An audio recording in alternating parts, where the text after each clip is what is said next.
Hi friends, welcome back to Ashu logs. ಇವತ್ತಿನ logs ಬಂದು ನಾನು ಆಫೀಸಿಂದ ಹೊರಡ್ತಾನೆ ಲಾಗ್ಸ್ ಮಾಡ್ತಾ ಇದ್ದೀನಿ. ಇದು ಬಂದು ಗಾಂಧಿ ಪಾರ್ಕ್ ರೋಡು. ತುಂಬ ತಂಪಾಗಿ ಗಾಳಿ ಬೀಸುವ ರೋಡ್ ಅಂದರೆ ಇದೇ ಇರ್ಬೋದು. ಯಾಕೆಂದರೆ ತುಂಬ ದೊಡ್ಡ ಹಿಂದಿನ ಕಾಲದಿಂದನೂ ತುಂಬ ದೊಡ್ಡ ಮರಗಳೆಲ್ಲ ಇಲ್ಲೇ ಇದೆ. ಸೊ ಹಾಗಾಗಿ ತುಂಬಾ ಚೆನ್ನಾಗಿ ಗಾಳಿ ಬೀಸುತ್ತೆ. ಹಾಗೆ ತಂಪಾಗಿ ಗಾಳಿ ತೊಗೊಂಡು ಮನೆಗೆ ಬಂದು ಸೇರಾಯಿತು. ಬರ್ತಿದ್ದಂಗೆ ಕೆಲಸ ಪೆಂಡಿಂಗ್ ಇರೋದ್ರಿಂದ ಬೆಳಗ್ಗೆ ಕೆಲಸ ಹಾಗೆ ಉಳಿದಿತ್ತು. ಸೊ ಮೊದಲು ಬಿಸಿಯಾಗಿ ಒಂದು ಕಪ್ ಟೀ ಮಾಡ್ಕೊಂಡು ಕುಡ್ದಾದ್ಮೇಲೆ ನಾವು ಕೆಲಸ ಸ್ಟಾರ್ಟ್ ಮಾಡೋಣ ಅಂತ ಹೇಳಿ ಫಸ್ಟು ಟೀ ಮಾಡ್ಕೊಂಡು ಕುಡಿತಾ ಇದ್ದೀನಿ. ಸೊ ಇವತ್ತು ಸ್ವಲ್ಪ ಕ್ಲೀನಿಂಗು ಇದೆ, ಜೊತೆಗೆ ಸಾಂಬಾರು ಮಾಡೋದು ಇರೋದ್ರಿಂದ ಸ್ವಲ್ಪ ಕೆಲಸ ಇನ್ನೂ ಜಾಸ್ತಿನೇ ಇದೆ. ಸಾಮಾನ್ಯವಾಗಿ ಕ್ಲೀನಿಂಗ್ ಇದ್ದರೆ ಸಾಂಬಾರು ಮಾಡಲ್ಲ, ಸಾಂಬಾರು ಮಾಡಿದ್ರೆ ಕ್ಲೀನಿಂಗ್ ಮಾಡಲ್ಲ, ಆ ಥರ. ಯಾಕೆಂದರೆ ತುಂಬ ಟೈಮ್ ಹಿಡಿಯುತ್ತೆ ಅಂತ ಹೇಳಿ ನಾನು ಎರಡು ಒಟ್ಟಿಗೆ ಇಟ್ಕೊಳ್ಳಲ್ಲ. ಸೊ ಇವತ್ತು ಸ್ವಲ್ಪ ಜಾಸ್ತಿನೇ ಕೆಲಸ ಇರೋದ್ರಿಂದ ತುಂಬ ತಲೆನೋವು ಸ್ಟಾರ್ಟ್ ಆಗಿಬಿಟ್ಟಿತ್ತು ಕೆಲಸ ಅಂದ್ರೇ. ಯಾಕೆಂದರೆ ಹೊರಗಡೆನೂ ಕೆಲಸ ಮಾಡಿ ಮನೇಲೂ ಕೆಲಸ ಮಾಡಬೇಕು ಅಂದರೆ ಸ್ವಲ್ಪ ಕಷ್ಟ ಅನಿಸುತ್ತೆ. ಸಾಮಾನ್ಯವಾಗಿ ಸಂಡೇ ಟೈಮಲ್ಲಿ ಕೆಲಸ ಏನಾದರೂ ಇದ್ದರೆ ಏನೋ ಅನಿಸಲ್ಲ, ಹೆವಿ ಅನಿಸಲ್ಲ. ಅದಲ್ಲದೆ ನಮ್ಮದು ಶೀಟ್ ಮನೆ ಆಗಿರೋದ್ರಿಂದ ಸಖತ್ತು ಧೂಳು, ಆಚೆಯಿಂದ ಧೂಳು ಬರೋದು ಆ ಥರದ್ದೆಲ್ಲ ಆಗ್ತಾಯಿದೆ. ಮತ್ತು ಈ ಗೋಡೆ ಮೇಲೆಲ್ಲ ಇರುವೆಗಳೆಲ್ಲ ಸ್ವಲ್ಪ ಜಾಸ್ತಿ ಆಗ್ತಾಯಿದೆ. ಸೊ ಏನು ಹಾಕಿದ್ರೂ ಕಡಿಮೆನೇ ಆಗ್ತಾಯಿಲ್ಲ. ಹಂಗಾಗಿ ಸ್ವಲ್ಪ ಅವಾಗವಾಗ ಕ್ಲೀನ್ ಮಾಡಿಕೊಳ್ಳೇಬೇಕಾಗ್ತಾಯಿದೆ. ಹಾಗೆಯೇ ಒಗ್ದಿರೋ ಬಟ್ಟೆ ಎಲ್ಲ ಮಡಿಸಿ ಸಾಂಬಾರಿಗೆ ರೆಡಿ ಮಾಡ್ಕೊಳ್ತಾ ಇದ್ದೆ. ಸಾಂಬಾರು ಬಂದು ಹುರುಳಿಕಾಳು ಮೊಳಕೆ ಕಟ್ಟಿರೋದಿತ್ತು, ಅದನ್ನೇ ಮಾಡೋಣ ಅಂತ ಹೇಳಿ ಸೊ ಅದನ್ನೇ ಮಾಡ್ತಾಯಿದ್ದೀನಿ.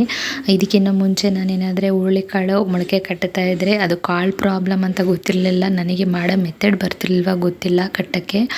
ಅದು ಕಾಳಲ್ಲಿ ಮೊಳಕೆನೇ ಬರ್ತಿರಲಿಲ್ಲ, ಹಾಗೆ ವೇಸ್ಟ್ ಮಾಡ್ತಾಯಿದ್ದೆ. ಬಟ್ ಇವಾಗ ಚೆನ್ನಾಗೇ ಬಂದಿದೆ. ಈಗ ನಾನು ಸಾಂಬಾರಿಗೆ ಎಲ್ಲ ಈರುಳ್ಳಿ, ಟೊಮೊಟೊ ಎಲ್ಲ ಹಾಕಿ ಅದನ್ನು ಫಸ್ಟು ಫ್ರೈ ಮಾಡ್ಕೊಳ್ತಿದ್ದೀನಿ.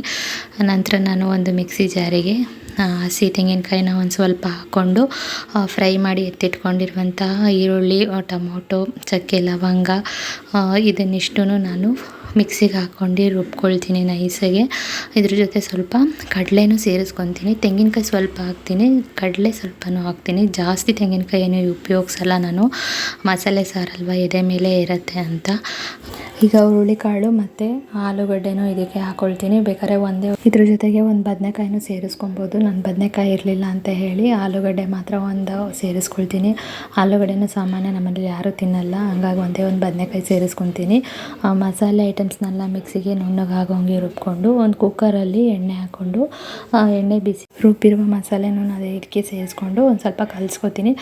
ಯಾಕೆಂದರೆ ಇದರಲ್ಲಿ ಹಸಿ ಕೊಬ್ಬರಿ ಅಥವಾ ತೆಂಗಿನಕಾಯಿ ಏನಾದ್ರು ಯೂಸ್ ಮಾಡಿರ್ತೀವಲ್ಲ, ಸೊ ಅದನ್ನು ಸ್ವಲ್ಪ ಹುರ್ಕೋಬೇಕಾಗತ್ತೆ.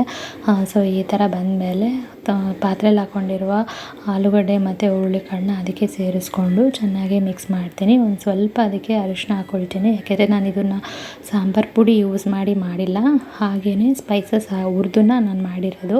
ಹಾಗಾಗಿ ನಾನು ಇದಕ್ಕೆ ಅರಿಶಿನ ಪುಡಿನೂ ಎಲ್ಲ ಸೇರಿಸ್ಕೊಂಡು ಮಿಕ್ಸ್ ಮಾಡಿ ಚೆನ್ನಾಗಿ ನಮಗೆ ಅಂದರೆ ಎಷ್ಟು ಬೇಕೋ ಅಷ್ಟು ನೀರು ಹಾಕ್ಕೊಳ್ತೀನಿ. ಇದನ್ನು ನೀವು ಹಾಗೆ ಗಟ್ಟಿಗೆ ಯೂಸ್ ಮಾಡಿದ್ರೆ ಅದರ ಚಪಾತಿಗೂ ದೋಸೆಗೂ ಸಹ ಚೆನ್ನಾಗಿರುತ್ತೆ. ಇದಕ್ಕೆ ನಾನು ಸ್ವಲ್ಪ ನೀರು ಹಾಕ್ಕೊಂಡು ಸಾಂಬಾರು ರೆಡಿ ಮಾಡ್ಕೊಳ್ತೀನಿ. ಹಾಗೆಯೇ ಸ್ವಲ್ಪ ಕ್ಲೀನಿಂಗ್ ಅಂತ ಹೇಳಿದ್ನಲ್ಲ, ಸೊ ಇದೇ ನನ್ನ ಕ್ಲೀನಿಂಗು. ನನಗೆ ಫಿಶ್ ಟ್ಯಾಂಕ್ ಸ್ಟಾರ್ಟಿಂಗಲ್ಲಿ ತೊಗೊಂಡಿರೋ ಮಸಾಲೆ ಹೇಗೋ ತೊಳಿತಾ ಇದ್ದೆ, ಆದರೆ ಹೋಗ್ತಾ ತೊಳಿಬೇಕು ಅನ್ನೋ ಇಂಟ್ರೆಸ್ಟೇ ಹೋಗ್ಬಿಟ್ಟಿದೆ.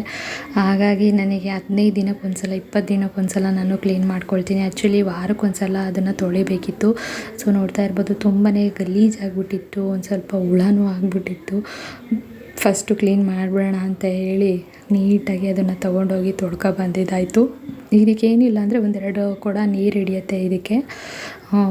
ಈ ಫಿಶ್ ಟ್ಯಾಂಕ್ ತೊಗೊಂಡು ಸುಮಾರು ಒಂದು 5 ವರ್ಷ ಆಗಿರ್ಬೋದು.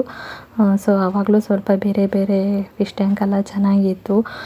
ಬಟ್ ಇದು ನಮ್ಮ ಬಜೆಟ್ಗೆ ತೊಗೊಳ್ಳೋಣ ಅಂತ ಹೇಳಿ ಏನೋ ಒಂದು ಖುಷಿ ಇರ್ತಿತ್ತು, ತೊಗೊಂಡು ಸಾಕಬೇಕು ಫಿಶ್ ಎಲ್ಲ ಅಂತ ಹೇಳಿ, ಹಾಗಾಗಿ ತೊಗೊಂಡಿದ್ದಾಯಿತು. ಬಟ್ ಈಗ ತೊಳಿಬೇಕಂದ್ರೆ ಸ್ವಲ್ಪ ಕಷ್ಟ ಅನಿಸ್ತಿರುತ್ತೆ. ತಂದಾಗ ಹೊಸದ್ರಲ್ಲಿ 3 ದಿನಕ್ಕೊಂದ್ಸಲ ತೊಳಿತಾ ಇದ್ದೆ. ಮತ್ತು ಬೇರೆ ನಮ್ಮ ಮನೆಯವರು ಬೇರೆ ಫಿಶ್ಗಳೆಲ್ಲ ತೊಗೊಬಂದು ಗೋಲ್ಡ್ ಫಿಶ್ಶು ಅದನ್ನೆಲ್ಲ ತಂದು ಬಿಡ್ತಾಯಿದ್ರು. ಬಟ್ ಅದು 2 ದಿನದಲ್ಲೇ ಸತ್ತೋಗ್ತಿತ್ತು, ಫಂಗಲ್ ಥರ ಆಗಿ. ಬಟ್ ಯಾವ ರೀಸನ್ಗೆ ಅಂತ ಗೊತ್ತಾಗ್ತಿರ್ಲಿಲ್ಲ. ಬಟ್ ಶಾರ್ಕ್ ಮಾತ್ರ ಚೆನ್ನಾಗಿ ಬರ್ತಿತ್ತು, ಹಾಗಾಗಿ ಅದನ್ನೇ ತಂದು ಸಾಕಿದ್ವಿ. ಅದ್ರ ಜೊತೆಗೆ ಬೇರೆ ಯಾವುದು ಚೆನ್ನಾಗಿ ಬಾಳಿಕೆ ಬರುತ್ತೆ ಅಂದರೆ ಚೆನ್ನಾಗಿ ಇರುತ್ತೆ ತುಂಬ ದಿನ, ಸೊ ಅಂಥ ಫಿಶ್ಗಳು ಸದ್ಯಕ್ಕೆ ತಂದು ಹಾಕಿರೋದು. ಹಾಗೆಯೇ ಪಕ್ಕ ಟಿ ವಿ ಕ್ಯಾಬಿನು ಸಹ ತುಂಬಾ ಧೂಳಾಗಿತ್ತು. ಯಾಕೆಂದರೆ ಮುಂಚೆ ಹೇಳಿರೋ ಹಾಗೆ ನಮ್ಮದು ಶೀಟ್ ಮನೆ ಆಗಿರೋದ್ರಿಂದ ಶೀಟಿಂದ ಧೂಳುಗಳೆಲ್ಲ ತುಂಬಾ ಬಂದು ಸೇರಿಕೊಳ್ತಾ ಇತ್ತು. ಎಷ್ಟೇ ಗುಡಿಸಿದ್ರೂ ಪ್ರತಿದಿನ ಹೆಂಗಾರು ಗುಡಿಸ್ಕೊಳ್ತಿರ್ತೀನಿ ಅಂದ್ರೂ ಸಹ ಧೂಳು ಇದ್ದೇ ಇರ್ತಿತ್ತು. ಬಟ್ ಇವತ್ತು ಸುಮ್ಮನೆ ಲೈಟಾಗಿ ಮಾತ್ರ ಗುಡಿಸ್ಕೊಂಡು ಹೋಗ್ತಾ ಇದ್ದೆ. ಬಟ್ ಇವಾಗ ಮಾತ್ರ ಫುಲ್ಲು ಡೀಪಾಗಿ ಫುಲ್ ಕ್ಲೀನ್ ಮಾಡಿ ಒರೆಸ್ತಾ ಇದ್ದೀನಿ. ಸೊ